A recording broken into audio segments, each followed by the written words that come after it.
Bonjour, chronique BD aujourd'hui, manga, avec le volume 2 de la série Nuisible, signé Masaya Hokazono et Yu Satomi, et qui est publié assez récemment chez Kana dans la collection Big. Le premier tome de Nuisible, manga scénarisé par Hokazono Masaya et illustré par Satomi Yu, laquelle faisait ainsi ses débuts en bande dessinée, ne m'avait pas enthousiasmé outre mesure. Néanmoins suffisamment séduit pour que je me lance dans la lecture du tome 2, sachant que la série ne compte que 3 volumes en tout. Ça fait partie de son intérêt tant les titres qui s'éternisent au point de perdre tout ce qui faisait leur saveur sont légion. Retour donc à cette BD mêlant romance lycéenne et horreur lycéenne aussi, mais vraiment horrible, qui n'était pas sans me rappeler certaines œuvres d'Ito Junji et sans doute plus particulièrement Tomie, dont le personnage de Kikuko ici combine son incroyable pouvoir de séduction avec une horreur sous-jacente qui a le potentiel de saisir aux tripes. Hélas, la tournure de ce deuxième volume, en dépit de quelques moments fort réussis, m'a globalement plutôt déçu, tâchant de voir en quoi, et en relevant d'emblée qu'il se partage assez nettement entre deux parties très différentes l'une et l'autre, la première assez longue, la dernière plus courte mais bien trop dense, avec entre les deux une transition aux frontières plus ou moins floues.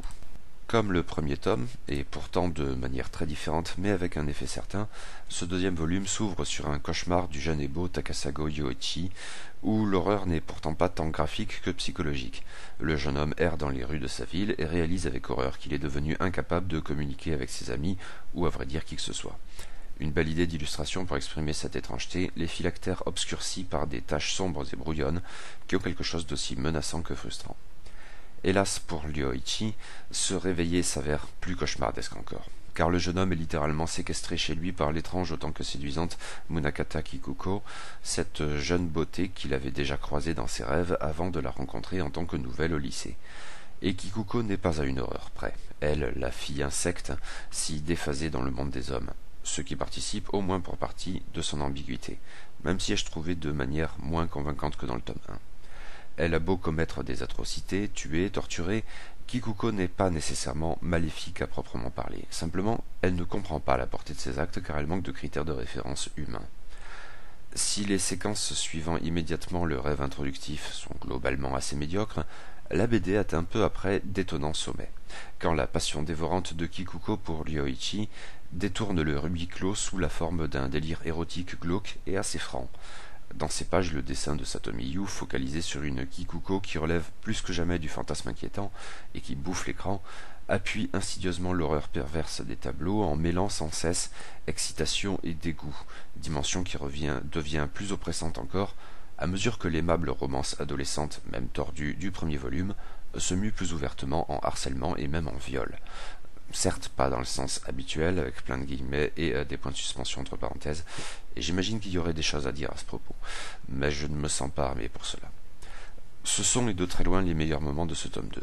Là, il y a effectivement des pages très fortes, horribles et dérangeantes, mais aussi d'une certaine manière excitantes, au point de la fascination plus ou moins bien admise, voire du dégoût de soi. Je suppose que l'on pourrait renvoyer au célèbre film de Miike Takashi, Audition, qui ne m'avait pas convaincu plus que cela à l'époque, mais peut-être devrais-je retenter l'expérience. La torture de Ryoichi par Kikuko est certes plus psychologique que physique, même avec la dimension de viol latent, mais il y a peut-être de ça, oui. En tout cas, dans cette BD, ça fonctionne très bien. D'une certaine manière, j'aurais envie de dire que ces pages suffiraient à justifier la lecture de la BD, car elles prennent aux tripes, sauf que probablement pas. Car le reste, ce qui constitue l'essence de la deuxième partie de ce volume, et est amorcé dans une longue transition plus ou moins aboutie, est nettement moins bon, pas vraiment satisfaisant au mieux, et hélas parfois à la lisière du ridicule. Alors je place ici la traditionnelle balise spoiler au cas où, parce que je vais révéler pas mal de choses, oui. Avant d'en arriver à ces scènes guère convaincantes, il nous faut donc opérer une transition impliquant de sauver Ryoichi de Kikuko. Tomomi, son amoureuse frustrée mais plus inquiète que véritablement jalouse de la nouvelle du lycée, y joue sa part, finalement minime. Le personnage décisif est pourtant le scientifique plus ou moins psychopathe Kuzumi Akihiko, qui n'y va pas par quatre chemins, sachant quant à lui ce à quoi il a affaire. Hop, fusil. Et il a promis de tuer à quelqu'un de tuer l'étrange Kikuko. Et il se présente volontiers comme un avatar japonais de Van Helsing, ce qui ne le rend pas moins inquiétant, et poursuit donc sur les impressions du premier volume, où ce vilain bonhomme avait quelque chose de vaguement maléfique, et peut-être plus que sa proie insectoïde, même en prenant en compte toutes les atrocités perpétrées inconsciemment par cette dernière. Quant à Kikuko, rejetée elle ne sait pourquoi, et rejetée est un euphémisme pour une décharge de fusil à pompe à bout portant, elle semble abandonner toute ambition de jouer à l'humaine, déduisant de ses déboires la nécessité d'une misanthropie globale jusqu'à la pulsion génocidaire. Et ses compagnons insectes envahissent toujours un peu plus la ville, le monde même, et d'ici là, les planches. Jusqu'alors, admettons. C'est moins saisissant que l'érotisme glauque qui précède, mais la leader morale du scientifique, de moins en moins sous-jacente, suffit à maintenir l'intérêt du lecteur, avec en plus quelques planches un chouïa gore pour le principe. Quant à la crise misanthrope de Kikuko, elle est graphiquement bien conçue et oui, porte en elle quelque chose de terrifiant. Mais c'est ensuite que les choses dégénèrent, quand le scénariste semble supposer qu'il est bien temps, un peu après le milieu de la brève série, de fournir des explications quant à ce qui se passe. Alors il en donne, mais plein, vraiment plein, plus ou moins sérieux sans doute, c'est Koizumi qui balance la sauce et on n'est pas forcément porté à l'envisager comme particulièrement fiable, et avec un rythme totalement frénétique, une densité qui a de faux ou moins faux airs de vacuité, car on reste toujours à la surface des choses, on ne creuse jamais vraiment, et c'est d'autant plus sensible que les dimensions de l'explication sont variées et éventuellement antagonistes. C'en est au point où ça en devient très artificiel, très pénible aussi, et suscitant une bien légitime overdose, n'excluant certes pas les déceptions et les soupirs. En fait, les explications de Koizumi empruntent trois axes différents, qu'on supposera parallèles autant que possible, mais donc à envisager avec plus ou moins de sérieux. Le premier axe, de manière très déconcertante, s'avère mythologique. Le savant au rictus agaçant reprend un vieux mythe shinto présenté comme figurant dans le Nihon Shoki, ou Chronique du Japon, achevé en 720, mais figurant déjà, me suis souvenu dans l'ouvrage parent et juste un peu antérieur qu'est le Kojiki, compilé en 712. Un mythe qui ne manque pas d'interpeller le lecteur occidental car il est très proche de celui grec d'Orphée et d'Eurydice. Sans doute ne faut-il pas ici prendre le savant au pied de la lettre, car c'est un savant, mais la portée de cette analogie demeure dans tous les cas problématique et, pour dire les choses autrement, je me suis vraiment demandé ce que ça venait foutre là. Bon, peut-être y a-t-il bel et bien quelque chose et peut-être le troisième et dernier tome permettra-t-il de revenir là-dessus. Peut-être. Koizumi évoque aussi en contrepoint l'explication que nous attendions bien davantage, la scientifique. Le premier tome avait développé toute une théorie, guère approfondie cela dit, sur le réchauffement climatique et l'évolution des insectes en réaction. C'était plus ou moins convaincant, mais bon, oui, admettons. Ici, cette dimension demeure présente, mais finalement guère appuyée, et, sauf erreur, si l'évolution des insectes est toujours au cœur du propos, le réchauffement climatique n'est pas le moins du monde mentionné cette fois. Le scénario introduit une nouvelle explication plus précise que l'hypothèse du réchauffement climatique quand Koizumi évoque le projet Biosphère repris à la sauce japonaise sous une forme en fait tout autre et pour le moins brutale. Il s'agissait de tester les capacités de régénération d'un écosystème en le polluant délibérément. Et c'est ce qui aurait forcé l'évolution, voire la mutation des insectes. Moyen de revenir à la thématique écologique qui était déjà celle associée à l'hypothèse du réchauffement climatique, hélas là encore avec plus ou moins de conviction. Car et c'est bien le problème de tout ce volet scientifique des explications, et il y avait déjà quelque chose de cela dans le premier tome, on reste une fois de plus à la surface des choses donc. C'est fade et très contenu au mieux, un peu fainéant peut-être, et éventuellement désagréable. En tant que lecteur, j'ai tout de même eu l'impression qu'on se moquait un peu de moi. Hélas, il y a pire, et bien pire, quand Koizumi, porte-parole du scénariste, explique la dimension, disons, humaine de l'affaire, en recourant au cliché prohibé par la Convention de Genève du frère jumeau inconnu et probablement maléfique, permettant d'expliquer l'attirance réciproque de Kikuko et Ryoichi par une histoire de phéromones héritées d'une ADN commune. Ouais, au mieux. Très franchement, j'ai trouvé ça parfaitement ridicule.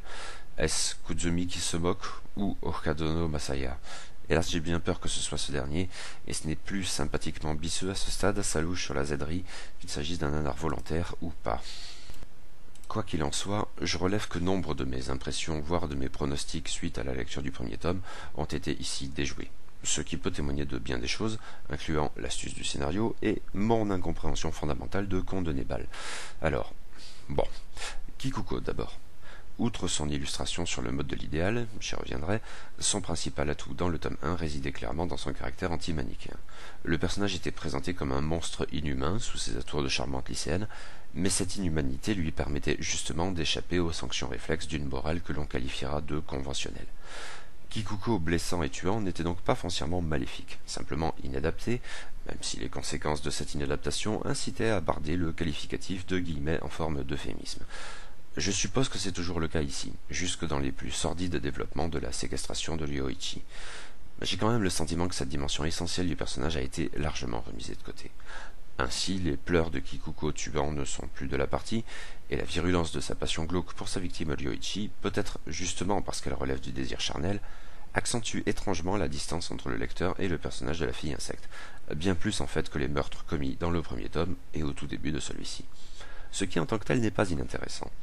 Sans doute est-ce parce que l'on est incité à s'identifier à Ryoichi, qui, même sur le mode angoissant de la victime, a bien quelque chose du héros de la série et en même temps de ce véhicule d'empathie. C'est sa fonction.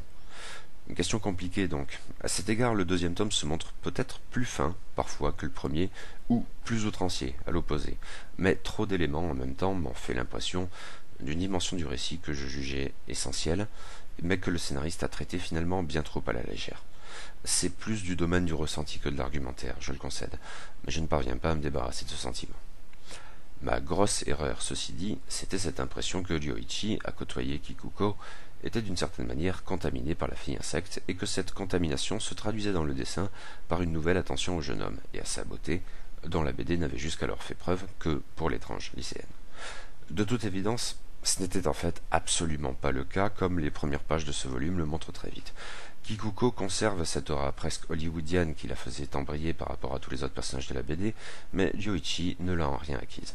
En fait, cantonné au rôle de victime dès le départ, il ne se singularise peut-être, que par sa fatigue éloquente et sa souffrance palpable. Pour le coup, je renverrai bien à Ito Junji une fois de plus, mais il faut décidément que j'apprenne à me montrer plus prudent dans mes délires. Enfin, mais inutile d'y revenir dans le détail, j'ai déjà noté les évolutions parfois très improbables dans le registre de l'explication scientifique du phénomène Kikuko. Au sortir de ce tome 2, j'ai eu peu ou prou l'impression que tout ce que j'avais pu retenir ou avait cru retenir de la lecture du premier tome ne tenait tout simplement pas la route et ou n'avait aucune espèce d'importance, ce que je ne peux m'empêcher de trouver fâcheux tout de même. Qu'en est-il alors du dessin? Pour le coup, cette fois, mon ressenti du premier tome demeure. Satomi Yu brille en tant qu'illustratrice dans les intertitres et dans la figuration hors norme de Kikuko qui dépasse à mes yeux les canons de la BD.